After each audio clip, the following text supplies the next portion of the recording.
అస్సలాము అలైకుం వరహమతుల్లాహి వబర్కాతు. కోవిడ్లో 420 మంది ప్రవాసుల సివిల్ ఐడి చిరునామాలకు రద్దు. కోవిడ్ సిటీ కోవిడ్లో 425 మంది ప్రవాసుల అధికారుల నివాస చిరునామాలను రికార్డు నుంచి తొలగించినట్టు public authority for civil inspection PACI వెల్లడించింది. భవనాల యజమానులు అందించిన సమాచారం ఆధారంగా లేదా సదస్సు భవనాలు కూల్చివేత కారణంగా ఈ చర్యలు తీసుకున్నట్టు అధికారులు తెలిపారు.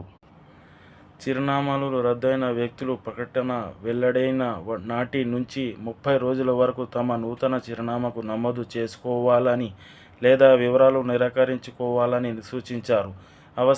అవసరమైతే పత్రాలు సంబంధించి సాహిల్ యాప్ ద్వారా ఈ ప్రక్రియను పూర్తి చేసుకోవచ్చని అధికారులు స్పష్టం చేశారు.